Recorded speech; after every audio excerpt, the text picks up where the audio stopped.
Assalamualaikum warahmatullahi wabarakatuh. Halo semuanya.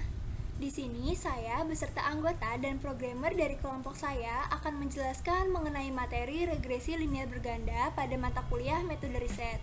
Nah, sebelum kami menjelaskan materi, di sini saya akan memperkenalkan diri saya beserta anggota dan programmer kelompok saya terlebih dahulu. Perkenalkan, nama saya Nadia Afifa Nurjihan. Di sini saya selaku ketua dari materi regresi linear berganda. Dan selanjutnya yaitu ada Ika Kamilatun Zakia. Halo, Assalamualaikum warahmatullahi wabarakatuh. Perkenalkan, saya Ika Kamilatun Zakia. Di sini saya sebagai anggota dari kelompok regresi linear berganda. Dan yang terakhir yaitu ada Dava Yusufa Maulviamar. Assalamualaikum warahmatullahi wabarakatuh. Perkenalkan, nama saya Dava Yusufa Maulviamar. Di sini saya sebagai programmer dari kelompok regresi linear berganda. Baik, selanjutnya yaitu kita akan langsung masuk ke materinya. Sebelumnya mohon disimak baik-baik ya videonya sampai dengan selesai. Terima kasih. Sebelum masuk ke materi, di sini akan saya jelaskan mengenai poin materi apa saja yang akan dibahas di dalam video ini. Yang pertama yaitu poin pendahuluan, di mana di sini akan dijelaskan mengenai siapa penemu dari regresi linear berganda. Selanjutnya akan dijelaskan mengenai perbedaan regresi linear sederhana dan regresi linear berganda. Selanjutnya poin yang kedua adalah tujuan dari penggunaan regresi linear berganda, di mana akan dibahas mengenai 3 tujuan dari regresi linear berganda. Selanjutnya poin yang terakhir adalah analisis pengujian, di mana terdapat 6 klasifikasi analisis pengujian dari regresi linear berganda, beserta dengan contoh kasus dan analisis pengujiannya. Regresi diperkenalkan oleh Francis Galton pada tahun 1886. Regresi linear berganda adalah pengembangan dari regresi linear sederhana, yaitu alat analisis yang digunakan untuk mengetahui pengaruh satu atau lebih variabel bebas atau independen variabel terhadap satu variabel terikat atau dependen variabel. Lalu ada perbedaan regresi linear sederhana dan regresi linear berganda. Regresi linear sederhana menghubungkan variabel terikat dengan satu variabel bebas saja, sedangkan regresi linear berganda menghubungkan variabel terikat dengan dua atau lebih variabel bebas. Variabel X atau variabel bebas adalah variabel yang mempengaruhi variabel terikat atau dependen variabel, sedangkan variabel Y atau variabel terikat adalah variabel yang dipengaruhi oleh variabel bebas atau independen variabel. Selanjutnya, tujuan penggunaan regresi linear berganda. Yang pertama, untuk membuat estimasi rata-rata dan nilai variabel terikat berdasarkan pada nilai variabel bebas. Yang kedua, untuk menguji hipotesis karakteristik dependensi. Yang ketiga, untuk meramalkan nilai rata-rata variabel bebas berdasarkan pada nilai variabel bebas di luar pengakuan sampel. Analisis pengujian dalam RLB ada 5. Yang pertama, uji asumsi klasik. Yang kedua, persamaan regresi linear berganda. Yang ketiga, koefisien korelasi. Yang keempat, koefisien determinasi. Yang kelima, uji parsial atau uji T. Dan yang keenam, uji simultan atau uji F. Untuk uji asumsi klasik, yang pertama ada uji normalitas. Yang kedua, uji multikolinearitas, yang ketiga uji heteroskedastisitas, yang keempat uji autokorelasi, dan yang kelima uji linearitas. Nah, yang pertama uji normalitas ini bertujuan untuk melihat apakah nilai residual terdistribusi normal atau tidak. Nilai residual itu sendiri adalah selisih antara nilai duga dengan nilai pengamatan. Model regresi yang baik adalah memiliki nilai residual yang terdistribusi normal. Uji normalitas ini dapat dilakukan dengan uji histogram, uji normal p-plot, skewness, dan kurtosis atau uji Kolmogorov-Smirnov. Yang kedua itu uji multikolinearitas. Tujuannya untuk melihat ada atau tidaknya korelasi yang tinggi antara variabel-variabel bebas dalam suatu model regresi linear berganda. Model regresi yang baik seharusnya bebas multikolinearitas atau tidak terjadi korelasi antar variabel bebas. Yang ketiga ada uji heteroskedastisitas. Tujuannya itu untuk melihat apakah terdapat ketidaksamaan varians dari residual satu pengamatan ke pengamatan yang lain. Model regresi yang baik seharusnya bebas heteroskedastisitas. Uji statistik yang digunakan adalah uji Gleiser, uji Ross-Spearman, uji Park, atau uji White. Yang keempat, uji autokorelasi. Tujuannya untuk menguji apakah dalam model regresi linear ada korelasi antara pengamatan pada periode T dengan pengamatan pada periode T-1. Model regresi yang baik seharusnya bebas autokorelasi. Beberapa uji statistik yang sering digunakan yaitu uji Durbin-Watson atau DW dan uji Rantes. Dan yang terakhir itu uji linearitas. Tujuannya untuk mengetahui linearitas data, yaitu apakah dua variabel mempunyai hubungan yang linear atau tidak. Uji ini digunakan sebagai prasyarat dalam analisis korelasi Pearson atau regresi linear. Pengujian pada SPSS dengan menggunakan tes for linearity pada taraf signifikan 0,05. Dua variabel dikatakan mempunyai hubungan yang linear bila signifikansi atau linearity kurang dari 0,05. Teori lain mengatakan bahwa dua variabel mempunyai hubungan yang linear bila signifikansi atau deviation for linearity lebih dari 0,05. Uji linearitas ini dapat menggunakan uji Durbin-Watson atau DW, lalu Ramsey test atau Lagrange multiplier. Selanjutnya, uji yang kedua itu persamaan regresi linear berganda, yaitu Y sama dengan alpha ditambah beta 1 x1 ditambah beta 2 x2 ditambah beta 3 x3 ditambah seterusnya sampai beta n xn ditambah epsilon.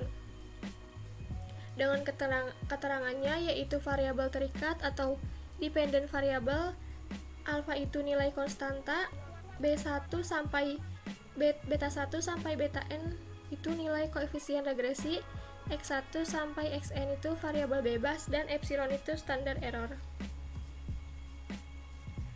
Yang ketiga, koefisien korelasi atau R kecil.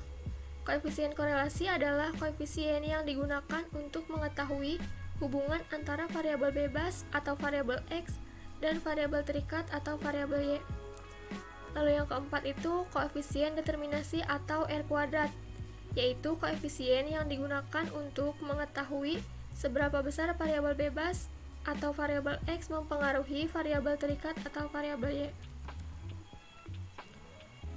Yang kelima itu ada uji parsial atau uji T. Tujuannya itu untuk mengetahui besarnya pengaruh masing-masing variabel bebas secara parsial atau sebagian dari keseluruhan terhadap variabel terikat. Kriteria pengambilan keputusan uji hipotesis secara parsial didasarkan pada nilai probabilitas. Dan yang terakhir itu uji simultan atau uji F. Tujuannya untuk mengetahui pengaruh variabel bebas secara simultan atau bersamaan terhadap variabel terikat. Kriteria pengambilan keputusan uji hipotesis secara simultan didasarkan pada nilai probabilitas. Nah, untuk kriteria pengambilan keputusan antara uji parsial dan uji simultan itu sama saja, yaitu jika p-value-nya lebih besar dari 0,05, maka H0 diterima. Sedangkan jika p-value-nya kurang dari 0,05, maka H1 diterima. Selanjutnya yaitu masuk ke contoh kasus. Perusahaan Citra Kasih ingin mengetahui apakah ada pengaruh antara harga dan kualitas pelayanan terhadap kepuasan konsumen dalam waktu 20 bulan. Berikut adalah data harga dan kualitas pelayanan terhadap kepuasan konsumen. Bisa kita lihat di dalam tabel berikut ini, yaitu yang pertama N-nya itu adalah sebanyak 60, dan terdapat 3 variabel, di mana yang pertama yaitu adalah variabel bebasnya, di mana variabel bebas itu memiliki arti yaitu variabel yang mempengaruhi variabel terikatnya, yaitu di sini adalah harga dan kualitas pelayanan. Dan selanjutnya adalah variabel terikatnya, yaitu variabel yang dipengaruhi oleh variabel bebasnya, di mana di sini adalah variabel kepuasan konsumen. Dan selanjutnya diketahui bahwa taraf signifikan yang digunakan adalah 5%. Maka tentukan yang pertama persamaan regresi, yang kedua uji T atau parsial, yang ketiga uji F atau simultan, dan yang keempat adalah koefisien determinasi atau R kuadrat.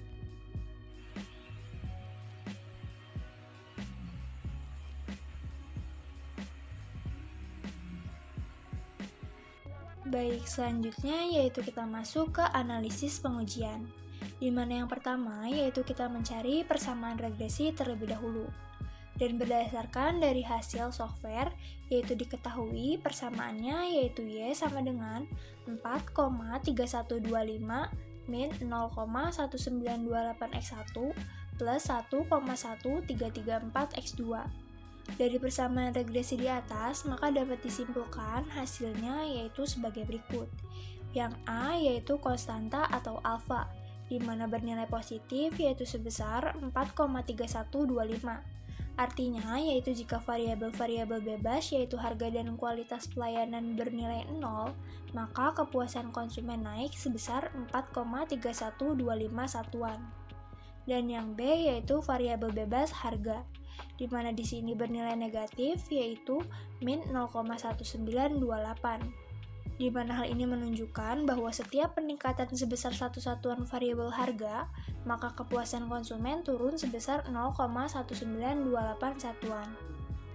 Dan yang C adalah variabel bebas kualitas pelayanan, yaitu bernilai positif sebesar 1,1334. Hal ini menunjukkan bahwa setiap peningkatan sebesar satu satuan variabel kualitas pelayanan, maka kepuasan konsumen naik sebesar 1,1334 satuan. Selanjutnya yaitu adalah yang kedua uji T atau parsial. Uji T ini yaitu digunakan untuk mengetahui masing-masing dari variabel bebasnya apakah berpengaruh signifikan atau tidak terhadap variabel terikatnya. Yang pertama yaitu variabel bebas harga. Hipotesisnya yaitu H0, harga tidak berpengaruh signifikan terhadap kepuasan konsumen. H1 yaitu harga berpengaruh signifikan terhadap kepuasan konsumen. Lalu syaratnya yaitu jika p-value lebih dari 0,05, maka H0 diterima. Namun jika p-value kurang dari 0,05, maka H1 yang diterima. Lalu nilai p-value maka diketahui yaitu adalah 0,54597, yang artinya lebih dari 0,05. Maka keputusannya yaitu adalah H0 diterima. Dan kesimpulannya yaitu harga tidak berpengaruh signifikan terhadap kepuasan konsumen. Selanjutnya yaitu variabel bebas yang kedua adalah kualitas pelayanan. Hipotesisnya yaitu H0, kualitas pelayanan tidak berpengaruh signifikan terhadap kepuasan konsumen. H1 yaitu kualitas pelayanan berpengaruh signifikan terhadap kepuasan konsumen. Syaratnya yaitu jika p-value lebih dari 0,05 maka H0 yang diterima. Namun jika p-value kurang dari 0,05 maka H1 yang diterima. Maka diketahui nilai p-value-nya yaitu sebesar 0,00102, yang artinya yaitu kurang dari 0,05. Maka keputusannya H1 yang diterima. Dan kesimpulannya yaitu kualitas pelayanan berpengaruh signifikan terhadap kepuasan konsumen. Selanjutnya yaitu yang ketiga adalah mencari uji F atau simultan. Uji F ini yaitu digunakan untuk mengetahui secara bersama-sama variabel bebas apakah berpengaruh signifikan atau tidak terhadap variabel terikatnya. Hipotesisnya yaitu H0, harga dan kualitas pelayanan secara bersama-sama tidak berpengaruh signifikan terhadap kepuasan konsumen. Lalu H1-nya yaitu harga dan kualitas pelayanan secara bersama-sama berpengaruh signifikan terhadap kepuasan konsumen. Syaratnya yaitu jika p-value lebih dari 0,05 maka H0 diterima. Dan jika p-value kurang dari 0,05 maka H1 yang diterima. Diketahui yaitu nilai p-value adalah sebesar 2,183E min 0,5. Artinya yaitu 0,00002183, artinya kurang dari 0,05. maka keputusannya H1 diterima, dan kesimpulannya yaitu harga dan kualitas pelayanan secara bersama-sama berpengaruh signifikan terhadap kepuasan konsumen.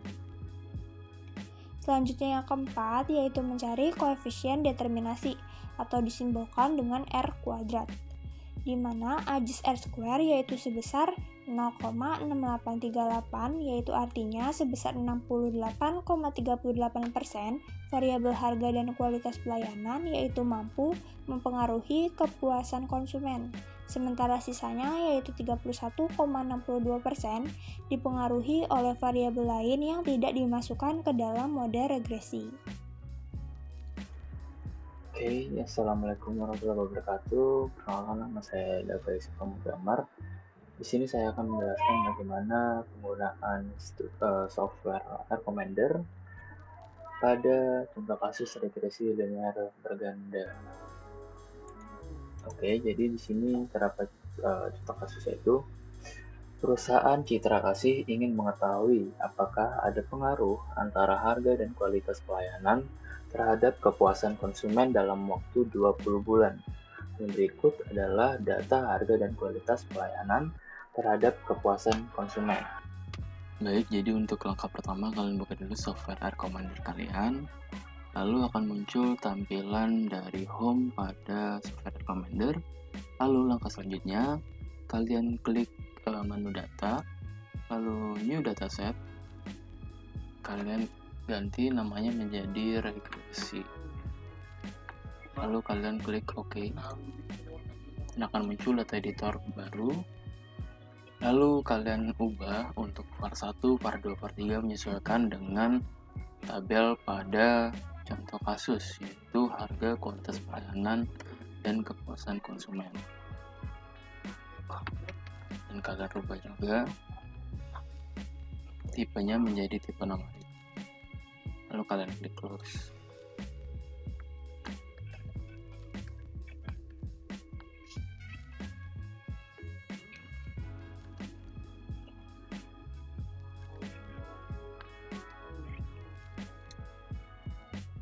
Jika sudah, kalian isi data yang ada pada contoh kasus ke dalam data editor.